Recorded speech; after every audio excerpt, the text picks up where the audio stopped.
The biggest clash of the weekend, the Black Ferns and Ireland in Brighton, sold out. We have a woman the Black Ferns will be glad they don't have to play against. Ex the Chiefs and Ireland's Dorothy Wall. Thanks for having me. She retired as the most capped Black Fern of all time. Hello, Kendra Cocksedge. Hello, thanks for having me. Excited to be here. Brighton has got history. South Africa's men's team lost to Japan there in 2015. That was like complacency to a T. I just remember the whole Irish team like apologising when we got kicked out of the World Cup. Because That's very Irish. Like, if I want to lose to a team, like it's Ireland, like out of all Yeah, we out of get all on teams. so well. Yeah, like, man, Kiwis and Irish just seem to just get Yeah. on. Just gel. Linda and Djougang. she's a beast. She's an incredibly powerful, agile carrier. And Can she not turn it on next week? what? Emily Starrett, 5 World Cups and as emotional as porridge. Mo Hunt, the three-peater. What she doesn't know is quite a lot, actually. Elma Smith, the resident South African, who's never not knowingly shouting about rugby or her kitty kits. More titting about than a women's rugby changing room? The good, the Scaz, the rugby. Welcome back to the good, the Scaz and the rugby. If last week was the week with the first week that we've had no English people on the couch, then we are continuing with this tradition in absolutely sensational form. Producer Shira is playing a blinder on the guest bookings. We have the world in union, unified on the show for the second week in a row. More pool-defining rugby to be played this weekend. We do have 7 quarterfinalists determined, but there's still a bit of rearranging of the dance floor that needs to take place. So to look ahead to that and the permutations for Pool A, USA and Australia looking at you, and the biggest clash of the weekend, one that we have been looking forward to for the entire tournament so far, the Black Ferns and Ireland in Brighton, sold out. We have a woman the Black Ferns will be glad they don't have to play against this weekend. Irish back row, a lock who has been a pivotal part of this Irish era. She made her debut a few years back, but she's out with injury at the moment. Someone we've spoken about on the show, actually, previously. She's been on the BBC as a pundit as well. Ex the Chiefs and Ireland's Dorothy Wall. Thanks for having me. Or Doro, as people call there's you. a lot of different nicknames. A lot of Doro. I'll answer Dan thing, really. Yeah. And next to her, a woman who messaged Mo to ask if she could be her replacement while Mo is off playing in the World Cup. And you know, as direct subs go, this is like, I mean, literally knocking the lights out. Scrum half who's had more than a few battles with our Mo over the years. She made her debut in the black shirt as a teenager and played in 4 Rugby World Cups. She's 3 from 4 at Rugby World Cups as well, which is major. She retired as the most capped Black Fern of all time following New Zealand's victory over England at Eden Park in the last Rugby World Cup. Hello, Kendra Cocksedge. Hello, thanks for having me. Excited to be here. Finally. Geez, how long have we been discussing getting you on the show in the DMs? Like every now and again, you just be like, oh, I'm coming over. Yeah, no, it's great to be here. And yeah, watch out, Mo might take her spot. When we told KDM that you are coming in, Oh, no. producer Shira said to her, we got Kendra. She said she wants to be here too, but now, unfortunately, she couldn't make it. And then she said, you were her nemesis. Oh, okay. Did you know that you were No. Katie Daly McLean's nemesis? Did not know that. And then Shira went, Katie, can we say that? And she said, yeah, I'm being nice. Yeah. This is the most Katie Daly McLean thing ever. 100%. She thinks calling someone her nemesis is a compliment. What did she say? Did she give any detail? No, I mean, I Here guess we she go. just really rates you. Oh, I think that's a respect thing. Yeah. I think it's respectful. Yeah. And she felt like she had to be here to welcome and also represent. But now I'm the representative of the kingdom these days because I don't know if you heard, but I have settled status now. As a UK citizen. Resident. I will be a citizen soon in a few months' time. Wow. Yes. And then I will be singing God Save the King. You really sold your soul there. Yeah, says the Irish person living in Exeter. So you've been down in Devon way. Yeah. Talk to us about how you're doing. So you suffered an Achilles injury. Mm-hmm. Yeah. The last round of the Six Nations, I thought we were just in a pod and I thought one of the backs actually kicked me when I was taken off and I was like, you can't swear on this podcast, can you? No, Well, leave it off. Okay. Yeah. How bad Anyway, is it? No, I won't. But I was like, oh, like why did one of you kick me? Like that's ridiculous. We're trying to carry the ball here. like no one was near me. I just was like completely shot. My Achilles just went like that. So you thought it was friendly fire? Yeah, I just thought one of the girls had clipped my ankle and I had gone down. But yeah, I knew then that I wouldn't be at the World Cup, and yeah, it was weird. It was just I had a feeling before the game as well, which I don't think I've ever said this, but I just had a feeling when we were about to run out, I was like, something bad's going to happen to me today. No. Whoa. Yeah, I know, it's so weird. But yeah, I had that feeling and I was like, no, don't even think about that, Dorothy. That's not going to happen. And then I was like, oh my God. I had like a gut feeling that it was going to happen. Wow. I know, so weird. Yeah. Have you ever had that where you have a No. gut feeling about something? No, I've had a gut feeling about things on the field, like thinking about things that are going to happen before they happen, but not like thinking about an injury. Not or a something. premonition. Not a premonition, no. But maybe it's because it was the last competitive game before the World Cup and it had been like such a long process to get there. And I was like, this is the last thing now. Yeah, and it happened anyway. So Did you here have I any am. like any tightness, any issues leading No, in? literally, I've never had any issues in my calves or Achilles, and like S&C and physio went through it, and there was no warning signs. So yeah. Oh my gosh. Oh, wow. But Sam Monaghan actually said to me, she was like, "Have you ever heard of like the burnt toast theory?" And I was like, "Oh no," but she was like, when you burn your toast in the morning, and then you're late, and you're 5 minutes late for something, and all these things keep happening to push you back, and it's so Yes. frustrating. But it actually happens for a reason because you could have missed a car crash or something. So I'm like, okay, maybe this is my burnt toast moment where I ruptured my Achilles and it's terrible, but I'm avoiding something bigger in the future. That's how Ooh. Sam put it to me, and I was like, okay, I is what want- it is. I once had a conversation with, there was a Springbok captain a few years ago, Warren Whiteley, who suffered an ongoing injury that just kept on ruling him out. Like, like when someone keeps re-injuring the same and it just kept on happening. It was like Groundhog Day. And I saw him at an event and I commiserated with him and I was like, I don't know how you were just so positive. And he said, what happens to me happens for me. And he just gave me this dead straight stare. And I was like, gosh, that's a little unnerving to think about it like that. Yeah. But I guess that's the only way that sometimes you can make peace with something. Yeah, you can't continue to be really kind of like really negative towards the whole thing because it kills you in the end. Like you can't be angry so I think I'm kind of in the stage of acceptance, and my rehab, my injury became my focus, and I'm actually really enjoying the World Cup, working in it, and also as a spectator. Like it's such good rugby, and it's so good to see so many women doing so well. So my lens has kind of changed, but I'm really looking forward to obviously playing in the Prem as well. Oh, wow. Yeah. What did you foresee on the pitch that you knew was going to happen and then it happened? Have you got a good example for me? Well, it happened like almost towards the end of my career. Like it was just almost this experience thing. And I just remember there was a Canterbury Wharapama Cup game back home, which is Provincial Union Rugby. And it was a line out and I was standing at the front of it as a defensive 9. And it was Auckland's ball. They threw it in, but I almost pictured it coming into my hands before it happened. Then all of a sudden it came into my hands and I scored like a 60-metre try just straight down the trams.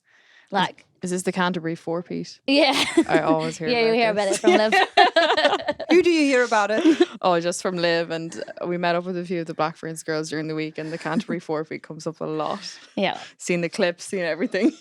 Dorothy's partner, Liv McGowan, I play with Canterbury. And why are you hanging out with the Ferns the whole time?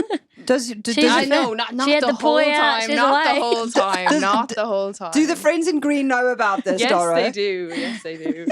They know what side I'm There's on. such a Kiwi and like Irish connection though. I Yeah, very reckon. Like, similar. It's very, I don't know, there's always like, even just with the barbars, we had a couple of Irish girls and it's kind of just, you just glue together. Good sense of humour. Yeah. Yeah. I think we're just cool people. Yeah. But there's also a suburb in Auckland that considers itself to be pretty much Ireland, right? Is it Onehunga? Oh, I don't know. Jeez, I haven't heard about them. Yeah. I was there in 2011 for the Rugby World Cup and we did a whole insert about this suburb in Auckland that had a whole Irish festival on during the World Cup, and they were all talking about how they have really? Oh, such wow. recent Irish roots, and all of them know that they had like a great granny, and they were like waving the flag. Yeah, should they sent all the prisoners over to New Zealand and Australia? Yeah, no, honestly, that's There's what happened. pictures of They're Irish sent over in the everywhere. Because ships. the same with like Chicago, is Yeah. really Irish. It's like they're just everywhere. Yeah, Around But the, that's what around the happened. world. Yeah, sent What the is it prisoners that away. when you say that you guys feel like you have a cultural overlap, what is that thing? Could you pinpoint it? Well, I'm going to start with like just the landscape of each place. I think it's just so similar. Like people ask me what I think of Ireland and as a place, I just love it because it's so like home. And then I think there's just a connection piece around like personality, and I don't know. Yeah. I feel like it's just something that we always, I don't know, always talk about. And I had Larissa, she coached Oh, the yeah, Canterbury yeah, team yeah. last year, and and she's fantastic. And she said the same when she came over. She just loved it over there, and she's like, man, Kiwis and Irish just seem to just get on. Just gel. Yeah, No one's just taking gel. themselves too seriously. Yeah. But everyone's pretty humble as well. Like, you Yeah. don't get away with being too full of yourself in Yeah. Ireland or New Zealand, Yeah. from what I can tell. No one wants to see anyone too up themselves either. Like, Yeah. Yeah. it wouldn't be. Yeah. You just be You are part of slagged the so whole. badly. Yeah. We don't want you to stick your neck out too far. fully. Yeah. Or if I go home, or I'm from Tipperary in the south of Ireland, and if you move to Dublin, the capital, you're gone to the big smoke, and you think you're better than the local town, and you'd get a lot of stick when you go back Yeah. home. Then for get just pulled down a moving few to pegs, moving to for university in Dublin. It's never ending. It's great crack though. Like, Is it that notions thing? You notions, guys, yeah. notions. Is that tall pop? Is the New Zealand version of that tall poppy? Tall poppy. I was just going to say that, like, we have tall poppy back home, and it's kind of, I mean, it probably helps a little bit around the humbleness because it pulls you down a few pegs when required, but it can be so ruthless at times that you're pulling someone down that's at the top, And I think even at the moment, like you get the trolls and that on socials anyway, but like with Portia, scoring the 50 tries and becoming the most New Zealand player to score first player to score 50 tries, and she beat Doug Howlett, and they were like, oh, well, she plays women's rugby, so it's like, it's different, so and it's like all that things, like someone's just got to always like pull you back down. So it can be deemed a negative side of it as well. It's the men in the comments. Yeah. Like, Can it's we bad. can we It's talk bad. about that though? Portia Woodman-Wickliffe. The fact that she has beaten, and this is the list, that's the thing that gave me goosebumps. Yeah. Will Jordan, Jeff Wilson, Bowden Barrett, Julian Savia, Joe Rokothoko, Christian Cullen, Doug Howlett. These were the names on the list. I've got goosebumps now. Portia Woodman-Wickliffe leads all-time top test try scorer in New Zealand. Incredible, eh? That's unreal. She's like, we talk about humble as well. Like, she's won everything you could win in rugby, and she's the most humble person that you'll meet. How has she done this? What is it? What's the secret? First of all, she's built like a brick. I was just going to say, there's some genetics there as well. Genetics. It's in the family, but like she came from netball, right?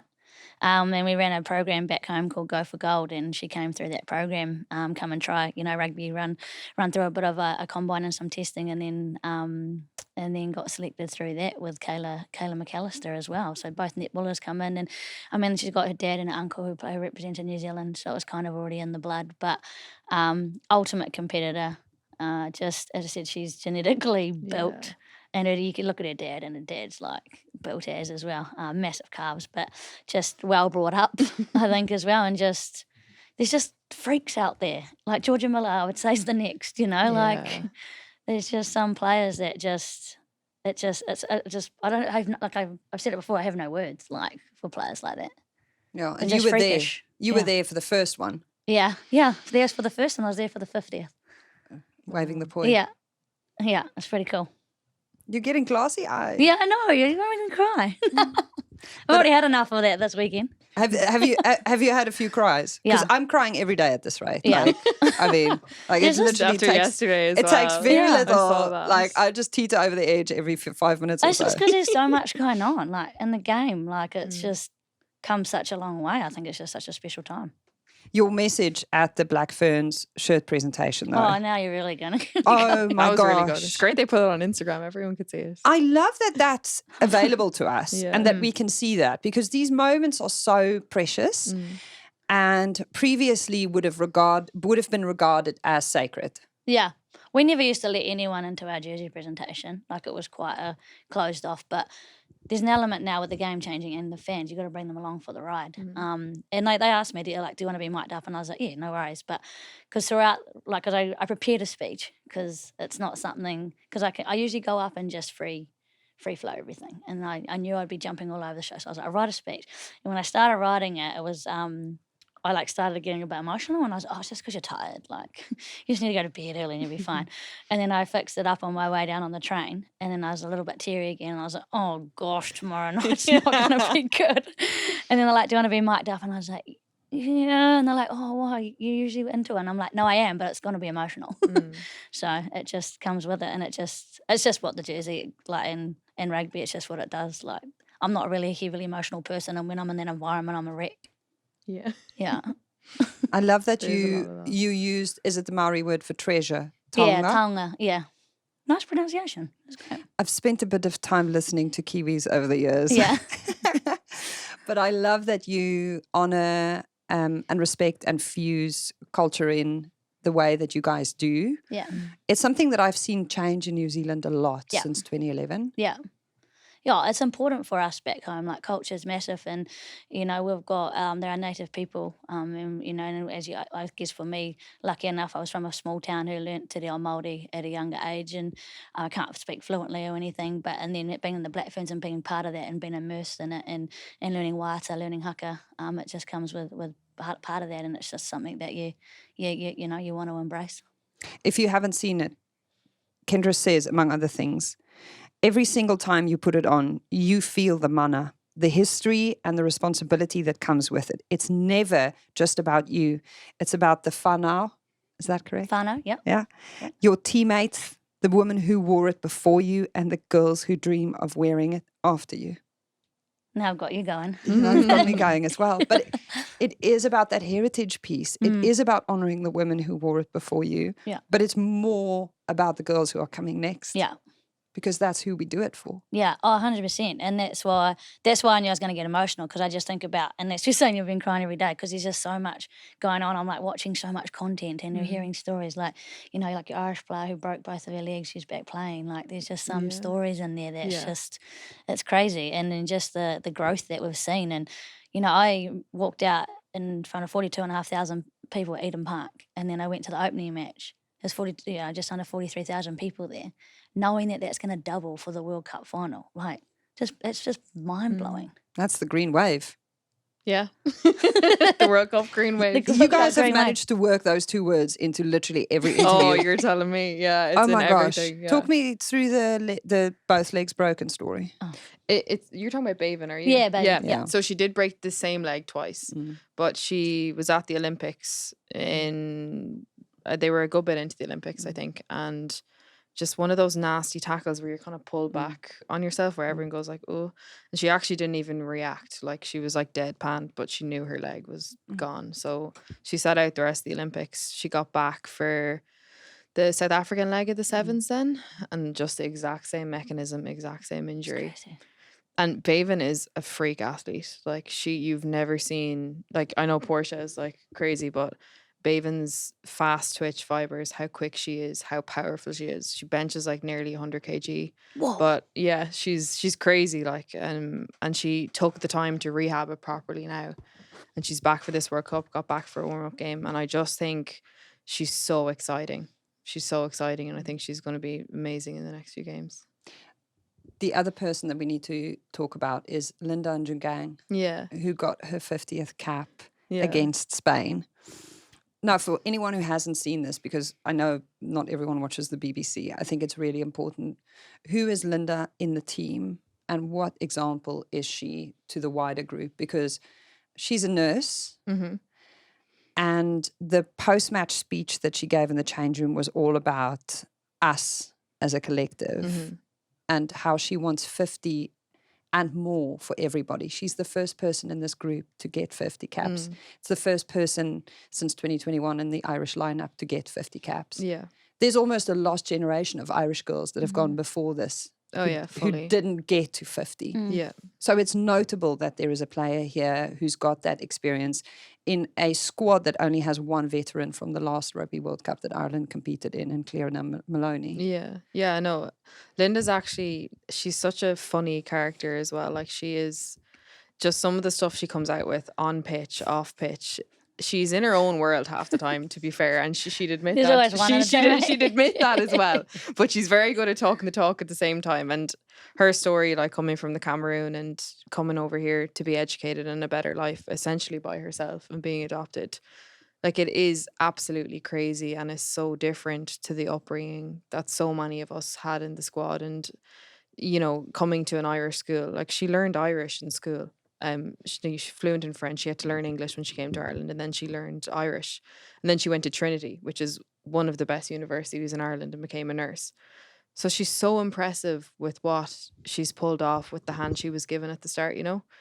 And also she's a beast. Like, if you look at her, she is in top shape. She's so fit, and she really turns it on for match day as well. Like, she's an incredibly powerful, agile carrier. And Can she not turn it on next week? what? Oh, Linda turns up for the big days, that's for sure. She loves a big occasion, that girl. There we go. Yeah. No, she's a real character, and like, it's what she said about 50 caps. You're so right about a lost generation of players. With, you know, every union has their thing that they go through, but we went through it for a few years there. And, you know, Cliona was at the last World Cup, and she would actually be our most capped player if she hadn't been away for that year or two that she was away for. So she's probably an example of, you know, that lost generation that actually came back, because she's so important. She's so good at her job at hooker, and as a nation we desperately need her in this World Cup. Speaking of people who've been there, can we just quickly talk about Kendra Cocksedge's stats? Because your numbers as a player is absolutely, that's crazy. Shira went and dug out the detail. I probably don't know them. 68 caps. Are you still the most capped Black Fern? Still, yeah. So we're probably about, I think Ruahe Dement could get to 50, and she'll be only the third player. Really? Wow. That's And she'll get to it during the World Cup. I was trying to that's all explain good. this to an ex-colleague of mine the other day on social media, because he was posting something about the women's game. I was like, whoa. The girls do not play nearly enough tests. Yeah, it's Yeah. surprising, isn't it? Yeah. Yeah. You are the most capped Black Fern on 68, but 68 is a gigantic number considering the context. Well, that's 50. That's 50. Like when I got my 50th, it's like basically was equivalent to a men's like 150. Like it was 15 years it took me to get to 68 tests. So That's unreal. yeah. 54 of those, you were on the winning side. Huh. That's a Not a bad 79% success rate. This is some good stats. 79% success rate. Bing. So if Kendra's on the pitch, chances are like things are going to go well. Most capped Black Fern of all time. 3 from 4 in Rugby World Cups. I mean, a World Cup on home soil, you couldn't have scripted your career ending on No, I couldn't. on a higher note. Yeah, I got the fairy tale ending. Like I really did, and I was going to retire after 2017 World Cup, right? Like I was pretty content then, won that, and then when I heard it was going to be in New Zealand, I was like, why would I not give that a crack? So, yeah, and then to go through what we did in 2021, horrific India tour, turn that around, and then to win the way we did was crazy. And I also had played that season, was my 100th game for Canterbury. So I had to make the final of the Farah Cup for me to play my 100th game. And then we won that. Wow. So that was the first step. And I was like, this is bizarre. And then the same with the World Cup. So it's like, I got the fairy tale ending. I really did. And not everyone gets that. No. And apparently you went around on the pitch after you guys won in 22 and said, I'm not retiring, suckers. Yeah. Did you say that? Yeah. That just is showing up. diabolical. Your competition, like, oh. It's too good. I'm not going now. Not going, it was so good, yeah. And just obviously, you know, a massive crowd at home and everyone getting in behind you. And that's what I'm excited to be here for. Obviously, the Red Roses and stuff. It's an exciting time to have a home World Cup. It's great. So Katie Daly-McLean said that she felt like that World Cup, which was her first one that she wasn't playing at, she still had like a little bit of like, but now she's just loving being like punditing, spectating, being a fan, just reveling in it, rolling in it.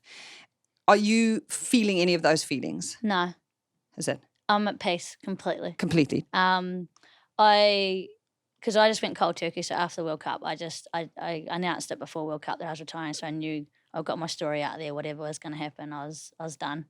And like physically, probably my body was fine. Like touch wood, in my 30 years of playing rugby, I broke a finger, had one concussion, and rolled an ankle or something. But I never actually missed a game from injury. Are you serious? In my 30 years. It's the difference. It's scrum half now. Yeah, The forwards usually I'm might a have something scrum half. different to say. I'm a halfback, so child. you did right, Dorothy. You did right. It's like, No, I'm what, joking. are you going to add to your injury list a paper cut? Yeah, pretty much. Yeah. That is mental. Yeah, so it's pretty mental.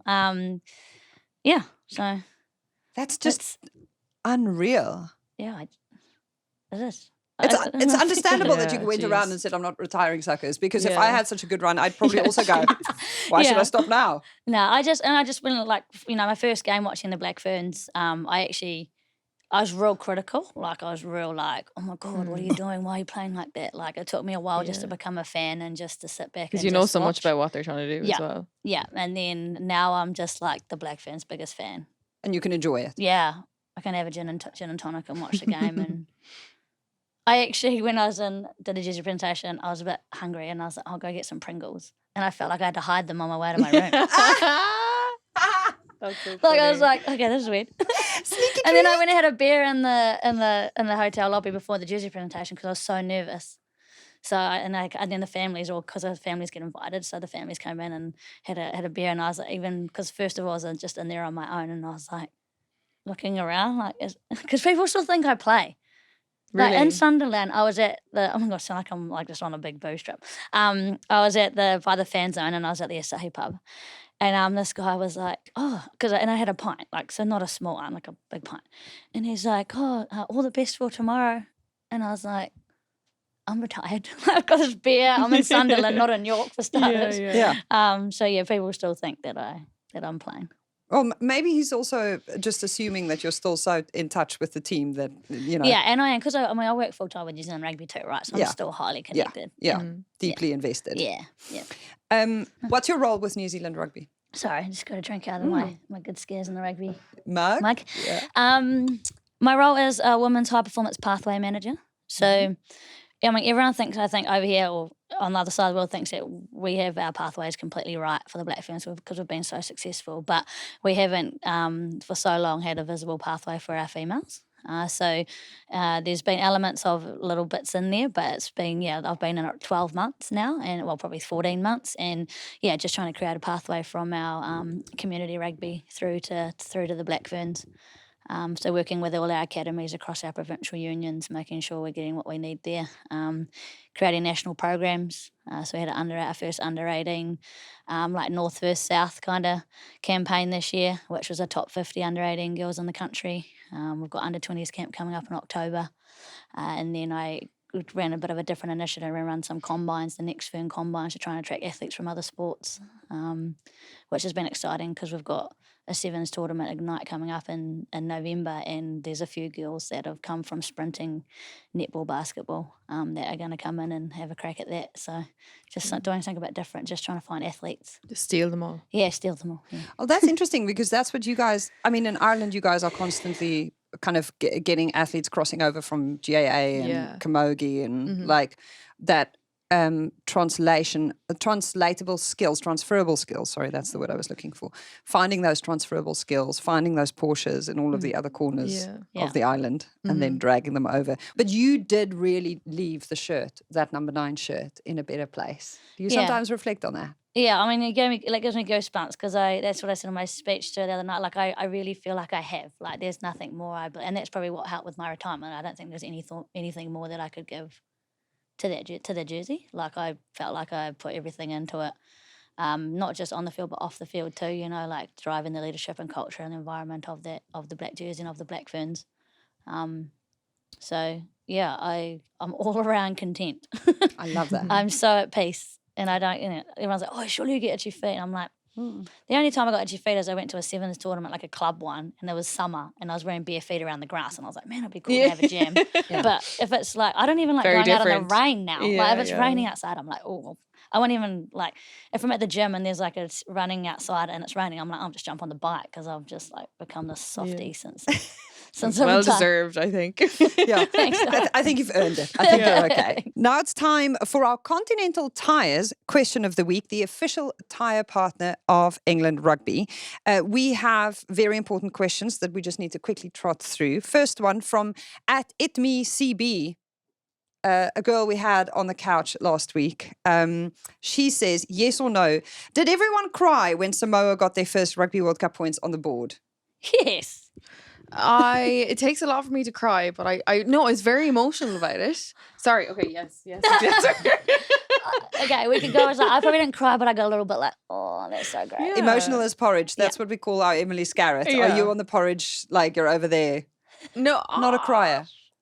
Oh no, I can definitely cry, Oh, but yes, I know I was bawling. Okay, CB, you have your answer. Kaylee Kernock says it's currently 29-24 to South Africa in the 79th minute. Is Elma okay? In big capital letters. No, she was not okay. I saw that video. Shira was recording that without me knowing. Oh my god. I only realized afterwards I wouldn't have howled like a banshee if I knew she was rolling, but also there was no way I wasn't going to cry. I thought that you when you said your tummy was sore, I thought that was so funny when you were watching it. But do you not sometimes get a sore tummy? Yeah, when it's you watch? anxiety. Yeah. Yes. Yeah. I just thought that was so funny that was what you said about the whole thing. Well, I mean, my heart is also sore, but my tummy is primarily the thing that I was preoccupied Do you with. know what I was more anxious about is that there was like 3 minutes to go and they got a penalty. I'm like, why are you not taking the shot at goal? Yeah. And then it ended up, and I took a scrum because I was like, oh, you Classic back your South scrum. And then Italy got a scrum penalty. I was like, oh no. And then ended up down the other end. And I was like, oh no, South Africa. My tummy's hurting again. Okay, we're going to stop now. You need to get her a bus to find. Laura2603 Edwards asks, everyone says it, but what does, quote, go through the processes actually mean? Can someone explain? Yeah, you go. I mean we do say it all the time, but a lot of people probably don't know what it means.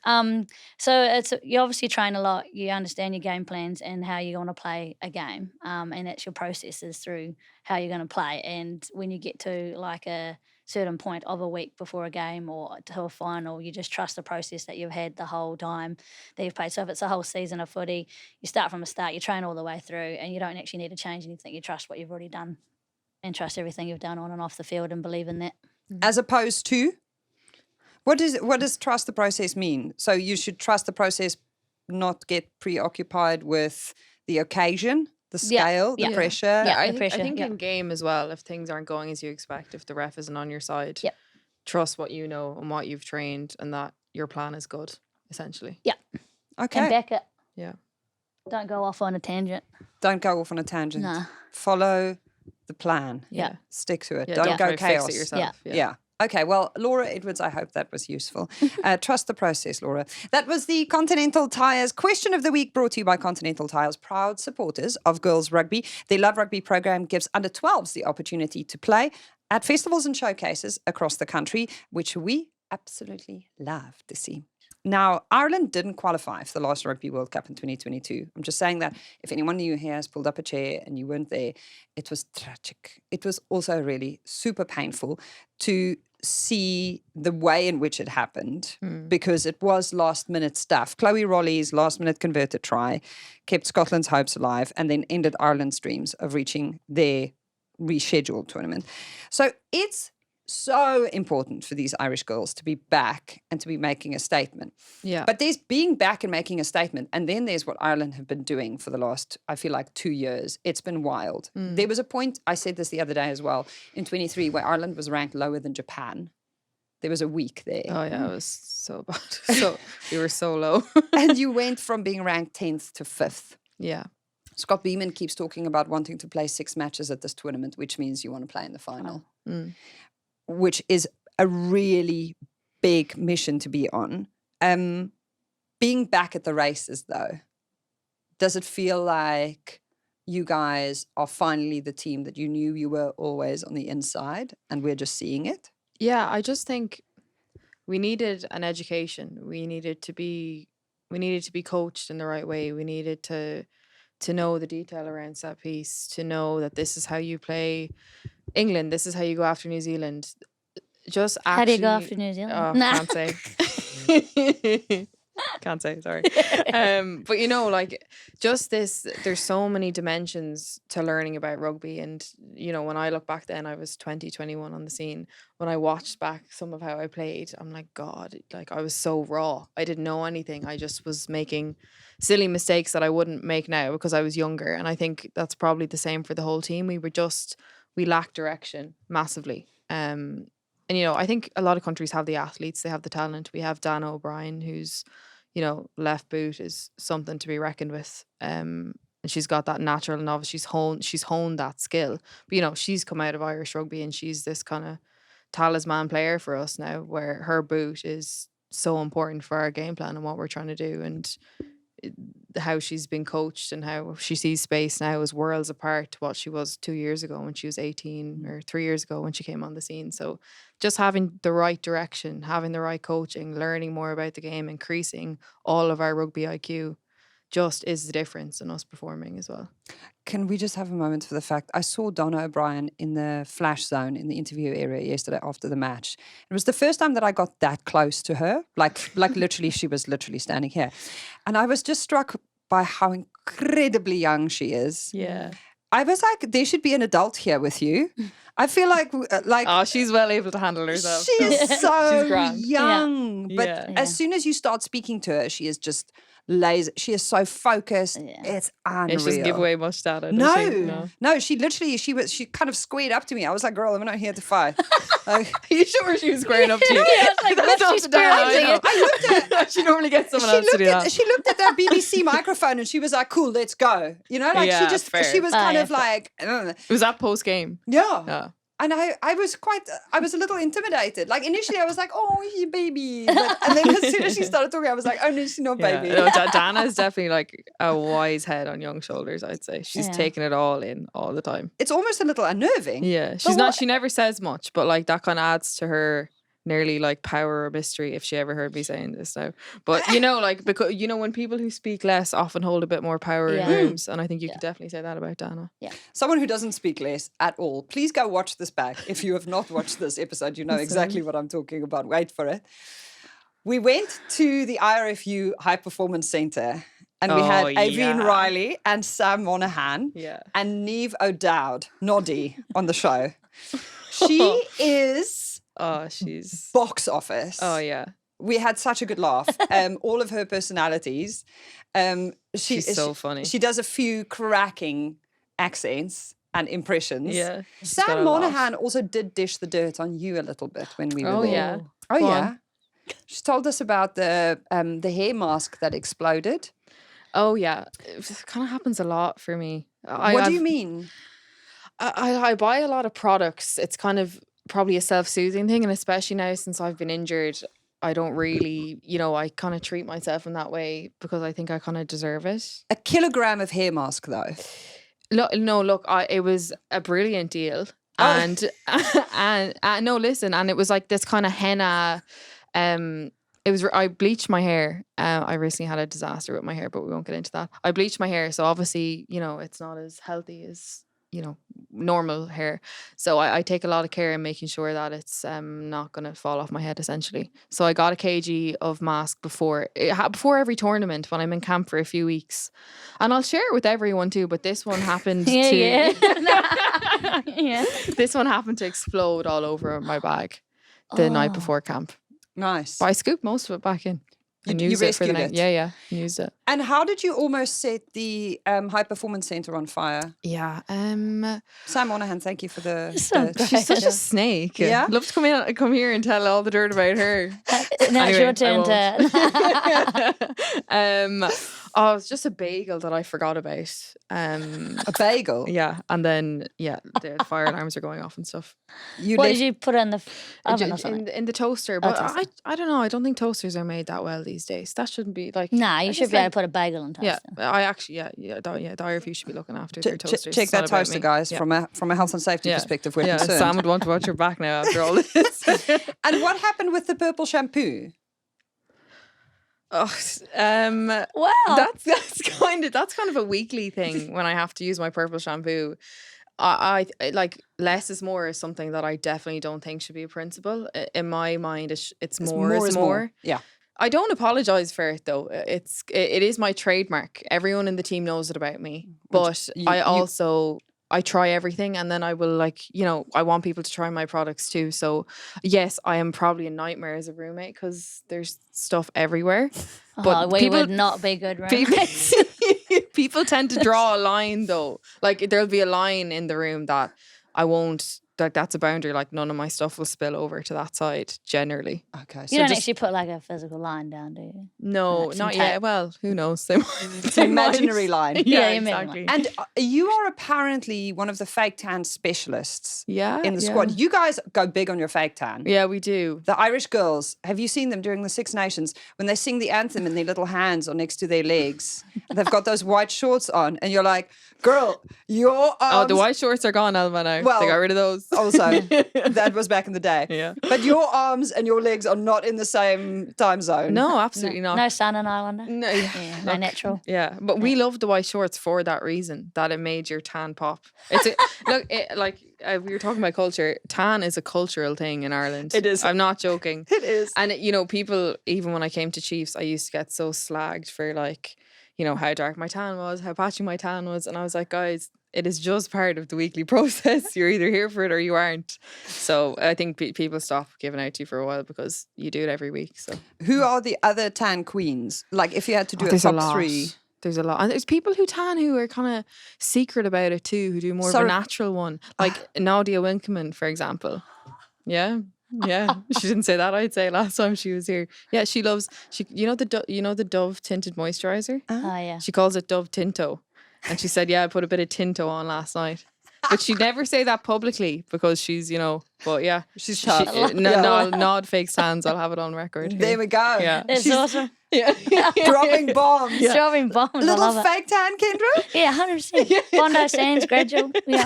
Gradual. Well, I'm pasty, yeah, so I need it. I was going to say. I don't have any on at the moment. As you can tell. Not right now. Yeah. She'll get there. Yeah. Shall we talk about the rugby at any point? Would you like to discuss? I'm liking this Kendra's getting discussion. bored I'm here. learning. No, It's I'm funny learning that a we're lot. talking about, you know, 3 out of 4 World Cups, 68 caps, and then mine is products for the Purple shampoo. Self-tan, purple shampoo, and an animal print Well, trench we can coat. get you some sponsorship. Yeah.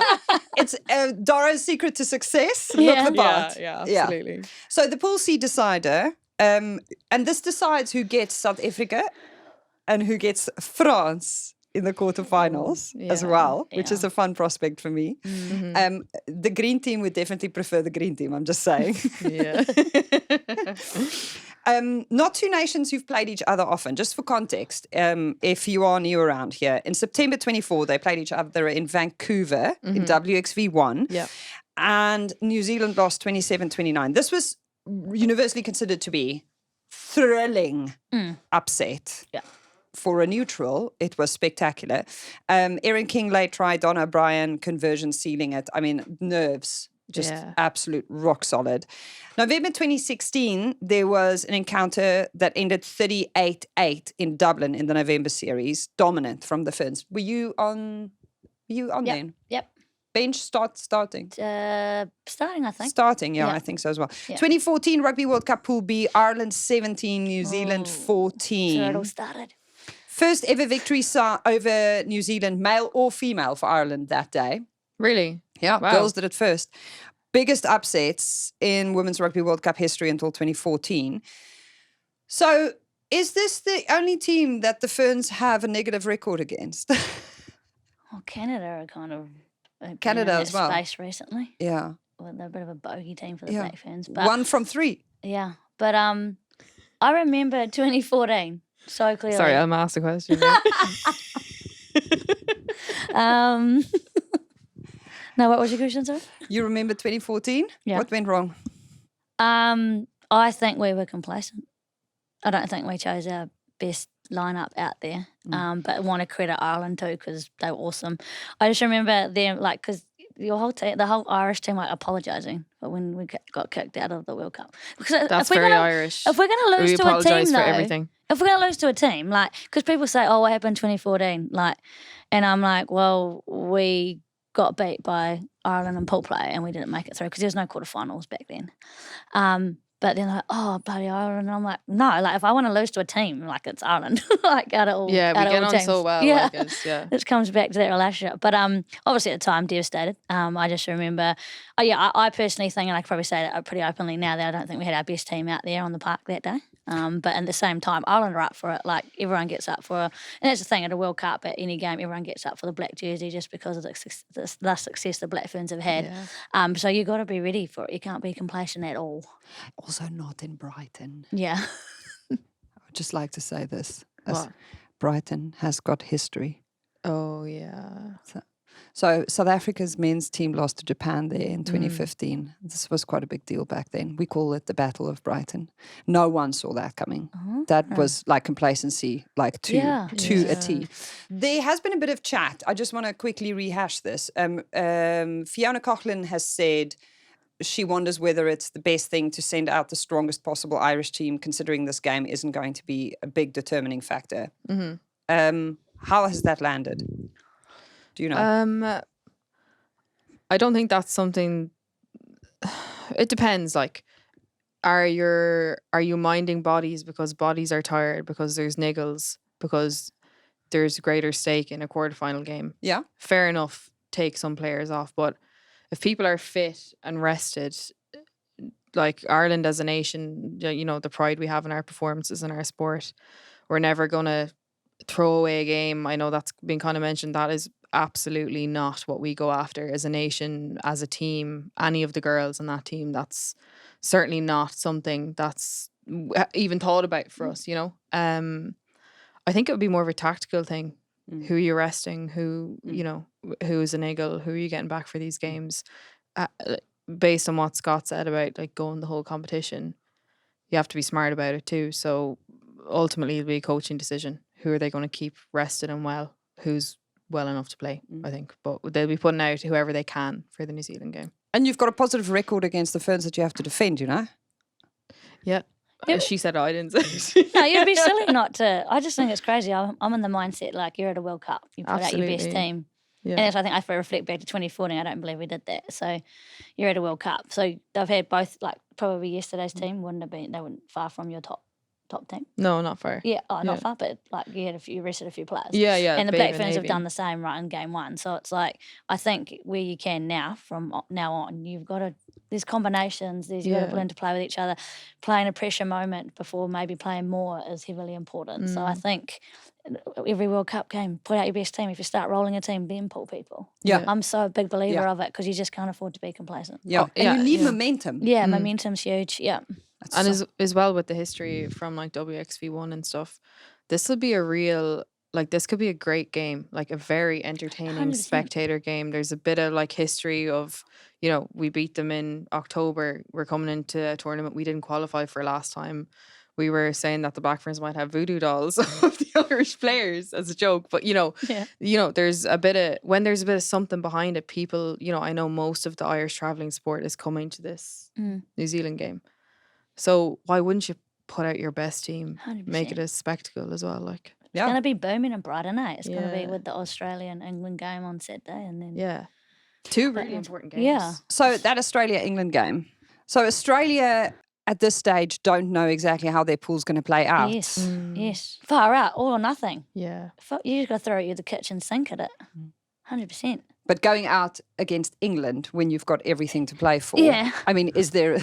It'll be tough. It'll be tough. But I've actually seen Australia progress throughout this year, like over the years, but this year, because they start off real shaky, and like just now, and even the game against the US, probably like a lot of people were like, "Oh, it was Australia's game to lose," kind of thing, and it's like, well, I actually think they always have a good battle, the US and Australia, like through Pac 4. The last couple of years, it's been like it's not like one team like Aussie have dominated them the last few years, so I think it'll be really tough for them, but you've got nothing to lose. Like if you want to try and put your team in through to the quarters, you just got to throw everything at it. Start your strongest team. Try and, you know, take away what we know England's strengths are, but that's also not easy to do. Easy to say, but hard to do. Margins, and that's what we're going to be looking for. Now, I don't know if you've noticed, for the audio listener, I'm wearing my Magic Meg t-shirt. Whoops. Meg is completely clothed on the t-shirt, for those who are wondering. Oh my God. I'm very happy about that. Magic Meg t-shirt, and we have been loving seeing Sarah Orchard's Puddle Splashes RFC, the Whistle Mystery kids book has come out. The Scrum Queens, the updated story of women's rugby is out. I just want to give a shout out. Thank you so much, Kendra Cocksedge, for being my assistant, holding up all of the stuff that's dropped over the last few weeks. Love people bringing out educational tools and also kit. Magic Mike. How do we get one of those Magic Magic Mike. Meg t-shirts? Magic Meg You wearing t-shirts. a Magic Mike t-shirt? Come on, I'll buy you one. They come in black, so I mean it's your color. That's my colour. Our friends at British Airways are continuing their long-standing support of the Red Roses this summer too, and we wanted to tell you about their very cool No One Flies Like Her campaign. As we all know, it's a landmark year for women's sport across football and cricket and rugby, and we're witnessing record attendances and growing participation and increased recognition for female athletes. Chloe Kelly, anybody? Did you see her at the Roses game on the weekend? It's cooler. Very cool. In the change room with them, singing, taking photos. Mo said she even sent a few of them DMs afterwards saying she loved it. Drop teams. She's a national icon, and the Red Roses are national icons. But despite all of this, we do feel that women have not quite been getting all of the recognition they deserve. So British Airways are changing this by highlighting the women shaping the future of England rugby, celebrating their victories and their stories and their spirit, because no one flies like her. So if you're traveling with British Airways this summer, look out for some special touches: Red Roses themed cocktails, kids colouring sheets, as well as live matches shown in the lounges. And on board, there's a selection of specially curated women's sports content. Oh, Isn't that amazing? amazing. Head to britishairways.com/rugby to find out more about the campaign, the Red Roses, and British Airways partnership with England Rugby.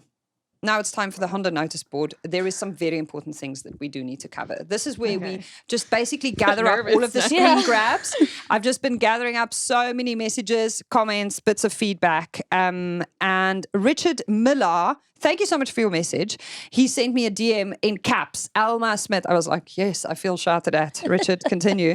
He said, I just listened to the quick tap whilst working. I'm a delivery driver and you had me crying. He said he dropped something off and someone asked him if he was okay. And he was like, yeah, no, it's fine. I'm just crying about women's rugby. I also dropped a text to Coach Swayze the Brain, who's coaching the women box, after that big win, just to say thank you. You know, like sometimes you just want to say, love what you're doing, love the energy, love to see the emotion as well. And he replied to me at 5:54 the next morning, UK time. The man is not sleeping, guys. No. He's back up. Celebrating all night. or Yeah. Good luck, France. It's going to be fun for you. Coach Swayze is not taking any days off. And he just said, so blessed. Thank you. You're doing amazing. And I got a thumbs up. That's the most dad emoji there is. so yeah, dad. totally Yeah. is. It's Yeah. No the- tone, no nothing. Yeah. Coach Swayze. I love you, Dad. Thumbs up. Yeah, 100%. So sweet. Producer Shara got a message this morning saying, can we please get some more South Africans on the pod? I want to get them to know them all now. Yeah. So for anyone who's new around here, we will definitely get more of my people on as soon as we can. But until then, scroll back. We did a great episode with Aseza Hele and Babal Walacha, who were both absolutely monumentas, as a friend of mine would say, on the pitch. We had them in just before Christmas, not this last Christmas, Christmas 23. And they both told us so many amazing stories, both about where they're from and why they play rugby. And there's tons of love there. And then I got a message from Alex Tessier from Canada, and obviously your Exeter Chiefs Yeah. friend, Fly Half Centre, of course, on Instagram. Now, her partner is the English referee, Sarah Coxey. It's Coxey's 50th this weekend. Oh. And we do need to celebrate the referees in the game. We discussed this on a previous pod. And if you haven't gone back to watch the Sarah Cox episode, she stopped by one day when I wasn't here and just had Mo and Scaz. And it was hilarious. I mean, it was the Coxey show. She absolutely ran it. Yeah. She was full value, as always. And we reflected on the fact that if England makes it to the final, is not refereeing the final. It doesn't matter how well she does during this World Cup. And that's so brutal when you're a referee. We just love all of it. And we're so here for you, Coxie. Congratulations on your 50th. I'm such a team referee girl. I love Amy Barrett-Tron. I'm so excited for the way that she's been going in this World Cup as well. So that was the Honda Notice Board. Thank you so much to all of our contributors. And if you're heading to any of the matches or to your local rugby club to watch them, or if you're dropping the kids off at rugby training, the Honda HR-V is the car you want. It's got Apple CarPlay, Android Auto, a huge boot for pack lunches and tackle pads, as well as Honda hybrid technology, which means there's no need to plug in because it charges while you drive. Like magic. Make sure you're commenting on the socials and on YouTube, and we will mention you on the next Honda Notice Board. Last thing, we do need to look ahead to this weekend. The Pool B decider. Saturday in Exeter at midday UK time.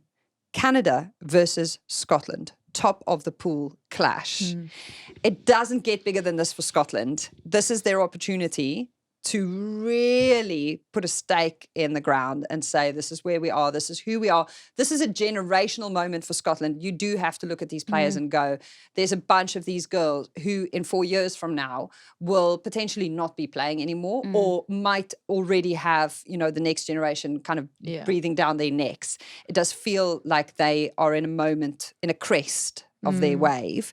If Scotland tops the pool, they will get to play Australia/USA rather than playing England in a quarterfinal. So there's lots there to go for. 100%.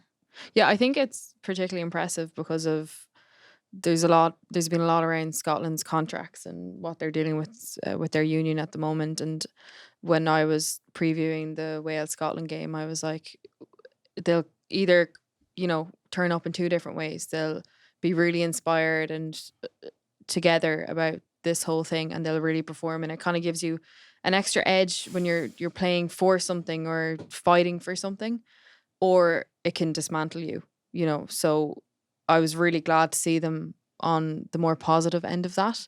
I think they've got their back three is ridiculous. Scotland never struggle for back three. They're like Fran McGee is absolute lightning. But the way Canada play, they're hard to defend. They just keep coming at you. These crazy athletes team, again and again and again, and they don't play shape like anyone else. Like it's hard to defend the way Canada play because you're used to a certain shape from other teams, and then they just pick and go at the ruck 18 times, do mad stuff. Like so, they're definitely there'll be a different challenge for Scotland. Canada are a confrontational team. They love getting in your face. Their defence is great. They love a pick and go. They love that rough up. I think you just got to move away from it. And then probably Scotland's strength is probably using and trying to get it out to their lightning quick back three where they can. So your advice for them is that, again, it's like every game is like you've got nothing to lose. Like they put themselves in a better stake if they have a good crack at them. And, you know, some would go, you know, because you choose and you have a look at who's playing who and you go, oh, Canada win that. You know, and you assume, but there's going to be more upsets, I believe, in the next 3 weeks. Here we go. Some more upsets. Yes, please. As a South African, I couldn't be calling for upsets more. South Africa in the final. Yeah. The number 12th ranked team all the way to the end. Now I need to quickly throw to Future Me. Because we are recording this before the International Defence Championship final has been played. So here we go. Elma, with the results. France have won IDRC 2025. It ended Fiji 12, France 14. And what a game to round off this tournament. We were treated to a nail-biting final that went all the way to the wire. France were down 12-9 until the 80th minute of the match when they won back a speculative kick into the Fiji 22. Their fullback picked a hole to get them to the 5, and then with the penalty advantage on their side, France put in a pinpoint crossfield kick to score in the corner. Champagne rugby. So here for this brilliant competition, and the 7 nations are formidable soldiers, sailors and airwomen who've been battling it out for the last few weeks. UK Armed Forces girls claimed 3rd place in the tournament too. They beat Ireland 76-5. Convincing win for them to finish on, and we love to see it, having met some of them ahead of the competition. I know how much this will mean to them. Big shout out also to Vodafone, the principal partner of the IDRC and the UK Armed Forces. Without them, this tournament wouldn't have been possible. We've loved getting behind the nation's heroes. There you have it. I want to give you both a GSR scrunchie for stopping by. yay. Where are the scrunchies are actually behind you there. Oh, I don't. Kendra, grab yourself a scrunchie there. Yeah. Dora, are you a scrunchie girly? Yes. There we go. Even my at watch this. strap is kind of a scrunchie. Oh, it is too. Oh, wow. Yeah. Gosh. Mine, It's just part of my over consumerism. Can we take this? Would you like to take that? Are you going I'd to love to put that on. put it in the team room? Yeah. Where are you? For the team room. Sneak it into the Black Ferns team. They might end up having pins in there, like darts thrown it. No, That's a good way to make that a dartboard. If you could have Scaz, I always ask fans this. If you could have Scaz or Mo play for your team, which one would you have? She's a scrum half. He's not Yeah, gonna I'm be taking Mo. Scaz because I'm not. If I'm playing, I'm not taking mine. No, but for the Ferns now. Oh. I'll have to take Mo. Really? Yeah, because Why? I think we've got Stacey Walker. Yeah. Yeah, Portia Yeah. can slot onto midfield. Yeah. Yeah. So I'm probably. I mean, love the Black Ferns halfbacks that we've got, but I'm taking Mo. Okay. Then a little bit of barking in behind the pack. You're putting together a Barbars team. You're the coach. Yeah. You can only have That's be one. good. Oh, I thought you were going to make her do a whole Babas team. I you're would have the loved coach- to hear that. You're the coach of the Barbars. I'm coach of the Barbars. I'm taking Scaz. Really? Yeah, For a Barbars team. yeah. Dorothy, thank you so much for stopping by. Not at all. And good for luck having with the me. rest of your rehab process. Thank you. Ooh, it's we were literally discussing this the day before you joined us on the BBC for that match about like this potentially being both the best and the worst place in the world to be right now. Yeah.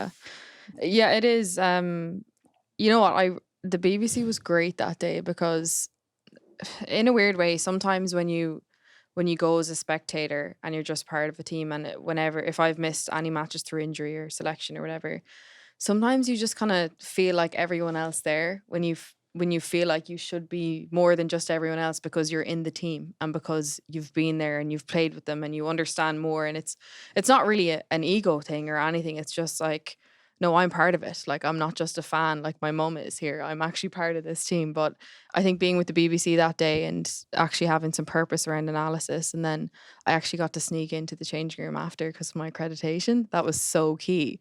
I couldn't have done that if I didn't have the accreditation. So I don't know if I'll be in trouble now, BBC. But you know, that was great. Like the post game changing room is somewhere you always want to be. Like it's just so good, and everyone's on cloud, especially after a win. Now a loss is different. Yeah, but socials looked great. That was great. no, it was so nice to just see everyone, and they were delighted to see me too. So it was good. Lions Women's Tour, New Zealand, 27.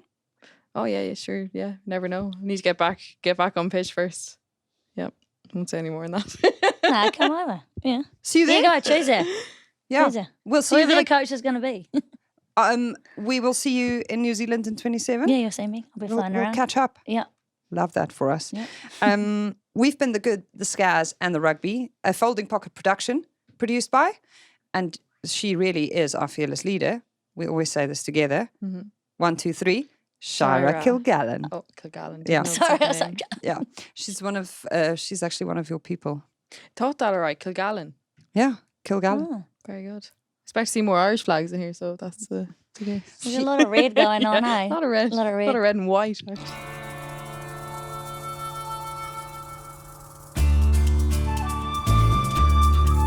You've been listening to The Good, The Scaz and The Rugby with the Blue Tip. The one that always wears red. And the croissant queen. Thanks for listening.